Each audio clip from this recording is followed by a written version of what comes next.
चलिए बच्चों, आज फिर से आ गया हूँ मैं आपके पास में अपने किडनीज वाली वीडियो का सेकंड पार्ट लेकर। कि किडनी वाली जो सेकंड वीडियो है उसके अंदर में आपको क्या मिलने वाला है, इनसाइडर और डीपर स्टडी मिलने वाली है। ठीक है, पहली वीडियो में इंटरेस्ट आया तो डेफिनेटली आपको आगे जिज्ञासा आई होगी, क्वेरीज आई होगी, उन क्वेरीज को और आगे लेकर जाते हैं। अब देखते हैं कि किडनी को के अंदर में ऐसा क्या सब्सटेंस होते हैं या ऐसा क्या स्ट्रक्चर होता है कि जो हमारी किस तरह से क्या क्या मदद करता है फिल्टर करने में। ठीक है, अब इसके बारे में पढ़ते हैं।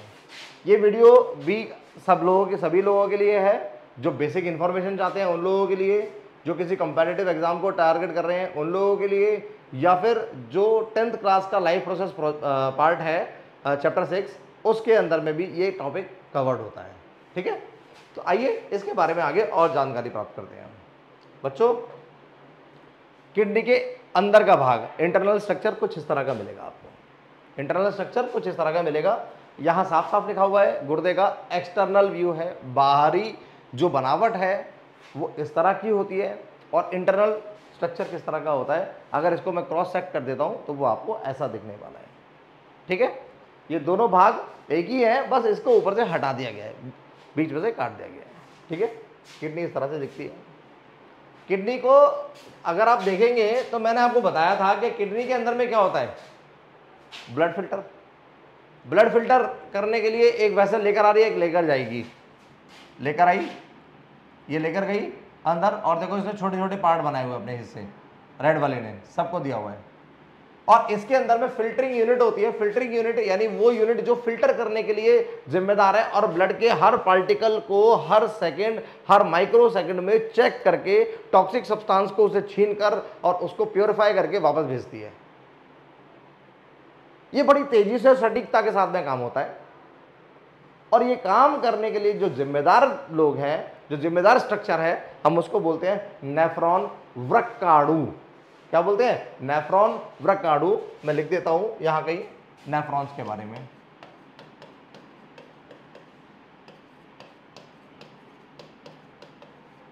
वृक्काणु, नेफ्रॉन वृक्काणु, ये एक किडनी के अंदर में मिलियंस की कैटेगरी में होते हैं, मिलियंस की काउंटिंग में होते हैं।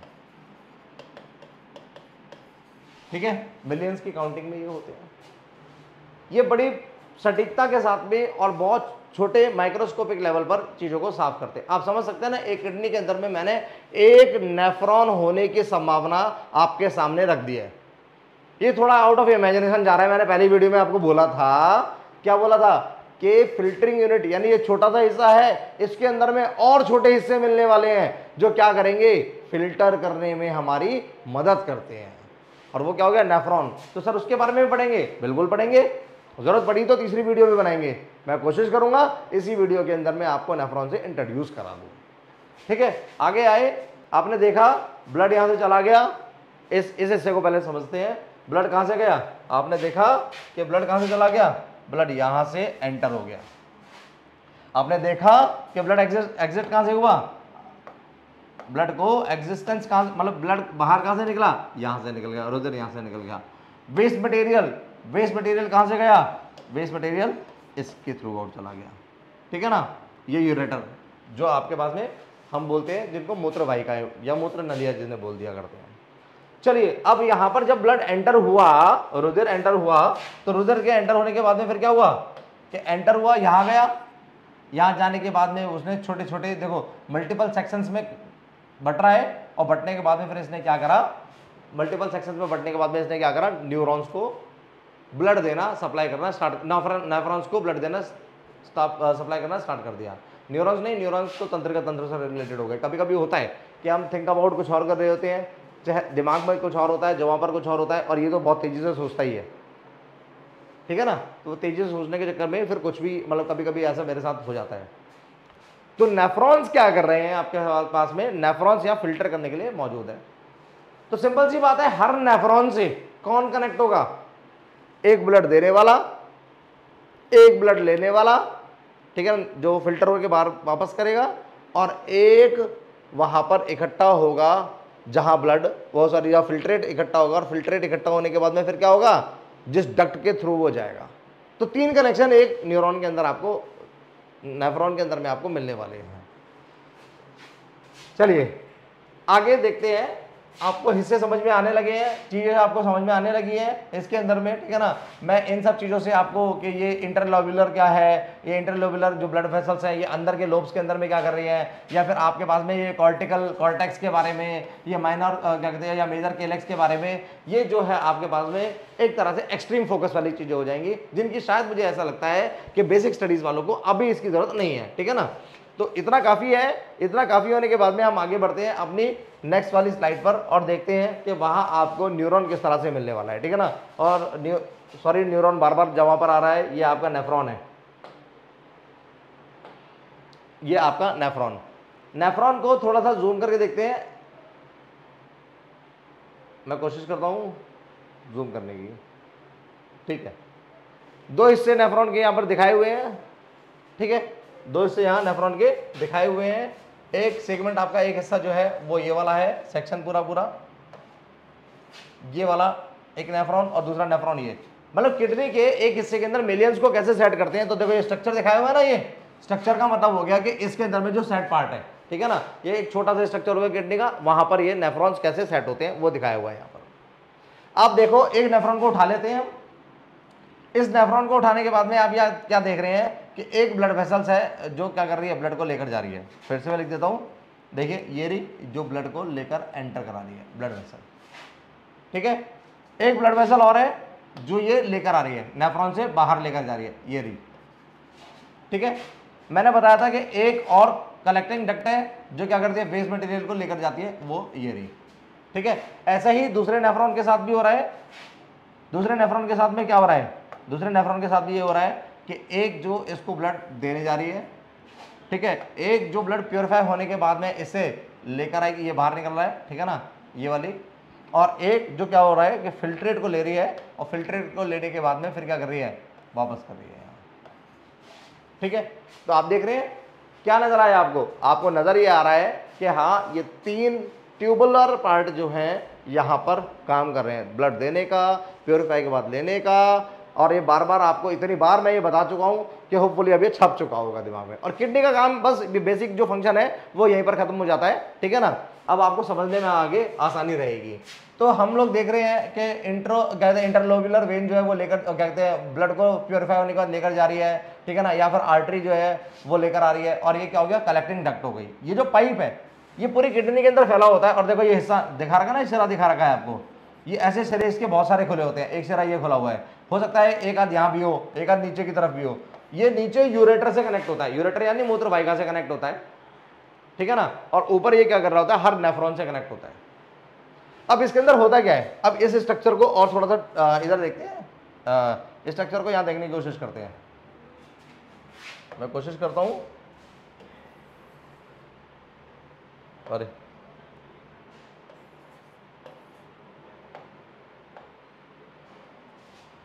मैं कोशिश करता हूं यहां पर आपको चीजें समझाने की। देखेंगे ये ब्लड को यहां दिखाया, filter blood from the glomerulus of the body, ठीक है ना। यहां से क्या हो रहा है, unfiltered blood glomerulus from the body, मतलब ये जा रहा है ग्लोमेरुलस, मतलब ये जो नेफ्रॉन का जो मेन पार्ट है, मेन हिस्सा है वो ये वाला होता है। नेफ्रॉन का मेन हिस्सा ये वाला होता है जो क्या करता है, फिल्टर करने के लिए काम करता है, फिल्टर करने के लिए काम करता है। अब वो मेन हिस्सा किस तरह से काम करता है वो देखते हैं। देखिए ये जो पोर्शन है आपका, ये वाला जो पोर्शन है,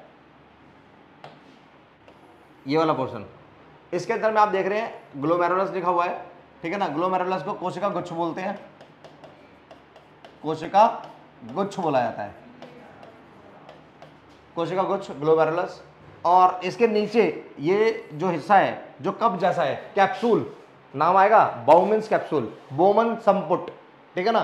कैप्सूल किसको बोलते हैं, एक वो डिवाइस जो स्मॉलर अमाउंट को क्या करके रखती है, इकट्ठा स्टोर करके रखती है। दवाई वाला कैप्सूल सुना है आपने, क्योंकि उसमें क्या होता है, छोटी दवाई की छोटी सी मात्रा कैप्चर होती है। पॉकेट कैप्सूल्स भी आते हैं। पॉकेट कैप्सूल्स का मतलब वो बुक में आपको कोई फॉर्मूला लिखना है, कुछ भी करना है, तो वो छोटी सी एक बुक आती है जिसके अंदर भी सब चीज़ें मिल जाती हैं, तो वो क्या हो गया, आपका इन्फॉर्मेशन कैप्सूल हो गया। ऐसे ही यहाँ पर भी क्या मिला आपको, बाउमिन्स कैप्सूल मिला, ठीक है ना, जिसको इसने क्या बोला, बोमन संपुट बोला। हिंदी में क्या बोलते हैं, बोमन संपुट बोलते हैं। तो ये बोमन संपुट जो है यहाँ, और इसके अंदर में कोशिका का गुच्छा है, और कोशिका का गुच्छा कहाँ रखा है, एक कप जैसे स्ट्रक्चर के अंदर रखा हुआ है, कप जैसे स्ट्रक्चर के अंदर ये गुच्छा रखा हुआ है। एक पाइप ब्लड लेकर आ रहा है और ये कोशिकाओं का जो गुच्छा है ये क्या करेगा, अब फिल्टर करना स्टार्ट करेगा, एक एक ब्लड पार्टिकल को पकड़ेगा और पकड़ने के बाद में उससे पूछेगा टॉक्सिक सब्सटेंस इधर करो, जो टॉक्सिक रसायन है उसको इधर करो, ठीक है ना। फिल्ट्रेट हो गया है, फिल्ट्रेट को इधर करने के बाद फिल्टर हो गया ब्लड, चलो आप इस तरफ से साइड से जाओ यहाँ पे, और जो वेस्ट होता है उसको ये नीचे कैप्सूल को देता रहता है, ठीक है। तो ये सारा स्ट्रक्चर यहाँ ये काम कर रहा है। आपका नेफ्रॉन का स्टार्टिंग ये मैं दिखा दूंगा आपको, तो देखो ये रहा यहाँ पर और ये रहा यहाँ पर, है ना, ये ब्लैक पोर्शन में। ये नेफ्रॉन के अंदर में इनसाइडर जो सफाई हो रही है, उस सफाई के लिए इनसाइडर जो टेक्निक्स हैं, अंदर की अंदरूनी जो गतिविधियां होती है, प्रक्रम जो चल रहा है अंदर का, वो मैं आपको बता रहा हूँ।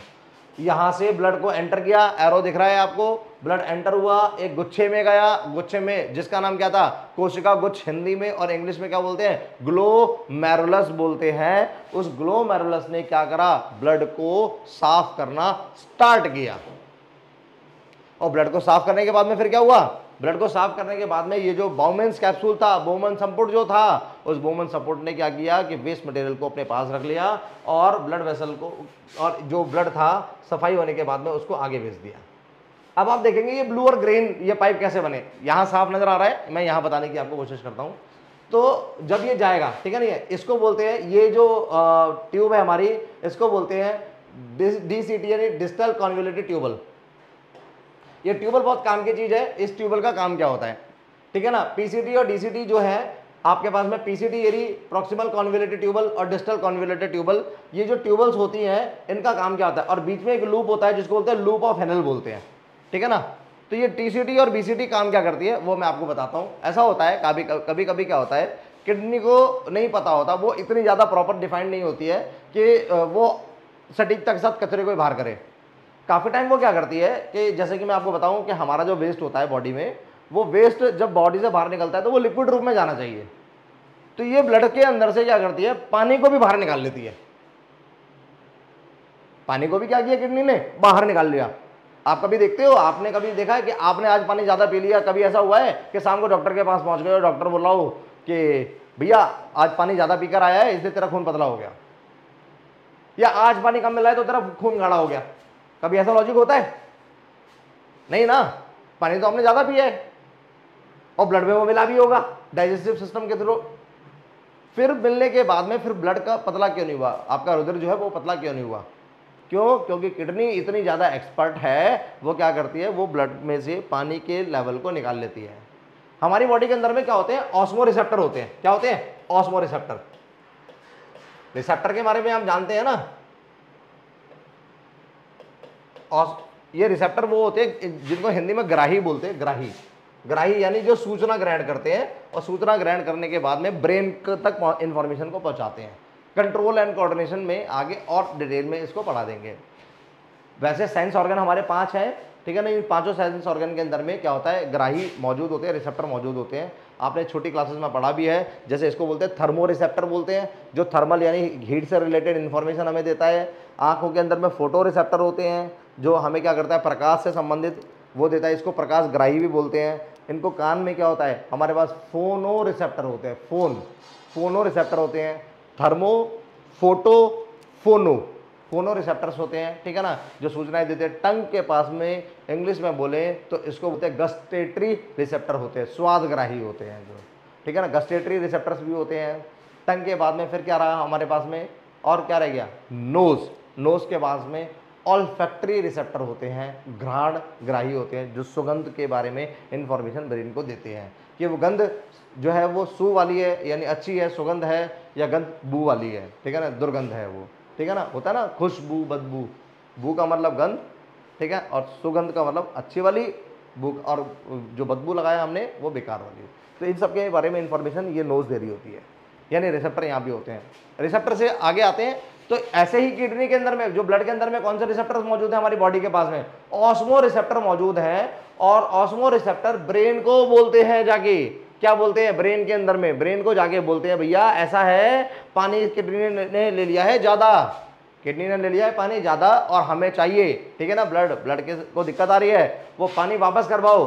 तो ये जो ट्यूब है आप देख रहे हो ना, ये ट्यूब जो आ रही है पीसीटी और डीसीटी जो आ रहा है, इसके चारों तरफ ये रेड और ब्लू कलर की वेसल्स फैली हुई हैं, कि इनको कैपिलरीज बोलते हैं, केशिकाएं बोलते हैं। क्या बोलते हैं? कैपिलरीज, केशिकाएं।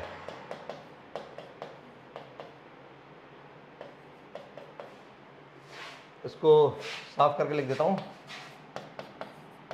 केशिकाएं। ये क्या होती है? रिस्पॉन्सिबल होती है, किसी ब्लड को माइक्रोस्कोपिक लेवल पर होल्ड कर लेती हैं, ये पार्टिकल्स को माइक्रोस्कोपिक लेवल पे, जिससे क्या है कि ज़्यादा नुकसान ना हो ब्लड के अंदर में, सब चीज़ को अलग अलग रखती हैं ये, ऑक्सीजनेटेड डीऑक्सीजनेटेड को। तो ये ब्लड वेसल के चारों तरफ है और ये ट्यूबल है, ट्यूब है, ये ना ट्यूब आपकी, ये दिखाया ना डिस्टल कॉन्वोल्यूटेड ट्यूबल और प्रॉक्सिमल कॉन्वोल्यूटेड ट्यूबल, इसमें इसलिए नहीं दिखाया क्योंकि फिर आप कंफ्यूज हो जाते हैं। तो यहाँ से मैंने आपको डीसीटी और पीसीटी दिखाने में आसानी मिल गई, और यहाँ आपको मेरे को बताना आसान हो गया कि देखो जी डीसीटी और पीसीटी और हैनल लूप के चारों तरफ क्या गिरी होती है, ये गिरी होती है, जिसका नाम क्या होता है? जिसका नाम कैपिलरीज हमने यहाँ बोल दिया है। आपको ज़्यादा इंटरनल वाले नामों पर जाने की जरूरत नहीं है जो फेडेड है यहाँ, ठीक है। आगे आते हैं, ये केशिकाएं क्या करती हैं? अब ये इस ट्यूब के चारों तरफ क्या बोल रही होती हैं? जो ब्रेन से दो हार्मोन्स निकलते हैं, जो यहाँ पर एक ग्लैंड है, हमारी ग्रंथि है, हाइपोथैलेमस ग्रंथि। हाइपोथैलेमस ग्लैंड क्या करती है? कमांड करती है। हाइपोथैलेमस दिमाग के अंदर से कमांड कर रही है, किसको कमांड कर रही है? कह रही है किडनी को, मतलब यहाँ पर क्या करें? हार्मोन्स को रिलीज करें। और कितने हार्मोन्स? दो तरह के हार्मोन्स, वैसोप्रेसिन और एडीएच। कौन कौन सा आया? वैसोप्रेसिन नाम का हार्मोन आया, वैसोप्रेसिन आया, और एडीएच आया, एडीएच, जिसको क्या बोलते हैं? एंटी ड्यूरेटिक हार्मोन बोला करते हैं। ये एंटी ड्यूरेटिक हार्मोन क्या करता है? ये ऑस्मोरिसेप्टर ने, आप समझ रहे हो ना, ऑस्मोरिसेप्टर ये रे जो क्या आते हैं हमारे पास, इन्होंने पराशर ग्राही जो थे, पराशर ग्राही, पराशर का मतलब वो बताते हैं पानी का लेवल कहां पर कम है कहां पर ज्यादा है। तो ये ऑस्मोरिसेप्टर ने इंफॉर्मेशन किसको दी? ब्रेन को। ब्रेन के पास में क्या था? हाइपोथैलेमस। हाइपोथैलेमस ने किसको बोला? ब्रेन के हाइपोथैलेमस ने रिलीज करवाए हार्मोन, कौन कौन से? वैसोप्रेसिन और एडीएच नाम के, ठीक है ना। एडीएच को क्या बोलते हैं? एंटी ड्यूरेटिक हार्मोन,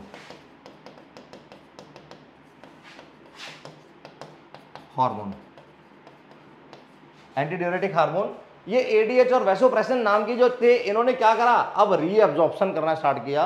रीअब्जॉर्प्शन का मतलब हो गया पुनः अवशोषण, पुनः अवशोषण वो लिखते हैं। ये किसके लिए जिम्मेदार होते हैं?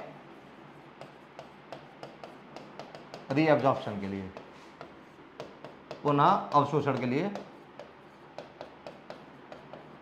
ये पुनः अवशोषण के लिए तैयार होते हैं। मतलब ब्लड से जो पानी ले लिया गया था और अंदर पानी कम हुआ, ऑस्मोरिसेप्टर ने ब्रेन को बोल दिया पानी कम हो गया है, ऑस्मोरिसेप्टर, और वहां पर ब्रेन के हाइपोथैलेमस ने क्या बोला? भैया इनको एडीएच रिलीज कराओ किडनी को, और बताओ कि भाई पानी इनको वापस करो।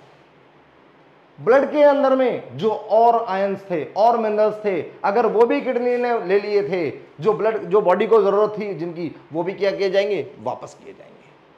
यहां पर क्या होता है? ये जो स्ट्रक्चर है, यहां जो ये मिल रहा है, ये ट्यूब के अंदर में फिल्ट्रेट आ रहा था, देखो ये जो सी ग्रीन था, यहां से फिल्ट्रेट का मतलब छन्ने के बाद में आ रहा था, छन्ने के बाद में आया। अब ये जा रहा था तो इसी ट्यूब के अंदर में जो ट्यूब लेकर आ रहा था हमारे पास, जो लेकर आ रहा था, इसके अंदर में फिल्ट्रेट था। फिल्ट्रेट का मतलब वेस्ट के रूप में जिसको निकाल लिया गया था, चाहे वो पानी था, चाहे वो आयन था, चाहे वो कोई और चीज थी। अब वो अगर बॉडी को दोबारा चाहिए तो वो कहां से मिलेगी? इसके चारों तरफ ये ब्लड वेसल है ना, यहीं पर मांड वाली हो जाएगी, सेटलमेंट हो जाएगा, और यहीं से इस ट्यूब से निकलकर कहां पहुंच जाएगी? ये ब्लड वेसल में पहुंच जाएंगे। अब ये ब्लड वेसल क्या करेगी? इसको लेकर फिर अपने स्थान पर जहां इसको जाना है टारगेट, वहां बॉडी में दोबारा चली गई। ये जो हुआ इस ट्यूबल के अंदर, जो हुआ डीसीटी पीसीटी के अंदर में, जो ये डीसीटी के अंदर में जो हुआ, ये प्रोसेस जो हुआ, जिसमें क्या हुआ कि ब्लड जो फालतू का दे दिया गया था, जो पानी फालतू का निकाल लिया गया था, वो वापस किया गया, ठीक है ना। तो इस तरह की जो परिस्थितियां थी, या आयंस जो निकाल लिए गए थे, जो जरूरत थी हमें, वो वापस किए गए। ये इस विधि को बोलते हैं हम पुनः अवशोषण, और ये यहीं पर होता है। और ये किसकी मदद से होता है? एडीएच और वैसोप्रेसिन की मदद से हो जाता है, ठीक है ना। वैसोप्रेसिन की मदद से हो जाता है। फिल्टर कहाँ चला जाता है? फिर फिल्ट्रेट जो होता है वो डक्ट में यूरिन के पास बनेगा, ठीक है ना, और उसके बाद में जो फिल्टर हो चुका था ब्लड, वो पूरी बॉडी में फिर से घूमने के लिए चला जाता है। तो इस तरह से आपका ये इनसाइडर प्रोसेस है जो फिल्टर करने में आपकी मदद करता है, या ये सारी विधियां जो है फिल्टर हो रही होती हैं। अब इंटरेस्टिंग फैक्ट्स हैं, ऐसे अमेजिंग फैक्ट्स हैं कि भाई ये किडनी जो है खराब हो जाए, जब इतना महीन काम करती है तो खराब हो जाए तो इसके साथ में क्या होगा, या और जो फैक्ट्स हैं उनके बारे में या और डिटेल्स के बारे में आप तीसरे वीडियो पर आ जाएं। वीडियो आपको इंटरेस्टिंग भी लगेंगे ना, छोटे छोटे वीडियो इसलिए बनाए जाते हैं मज़ा भी आए पढ़ने में। जो टारगेट पार्ट है, ठीक है ना, उसको करने के बाद में फिर हम लोग क्या करें कि अगर वो आपका पार्ट नहीं है, आपको वो आता है, वो समझ में आता है, तो आप उसको स्किप करके दूसरे लेवल पर आ जाएं। ठीक है ना। आइए किडनी के बारे में और अमेजिंग फैक्ट्स के बारे में नेक्स्ट वाली वीडियो में पढ़ते हैं। लिंक डिस्क्रिप्शन बॉक्स के अंदर में।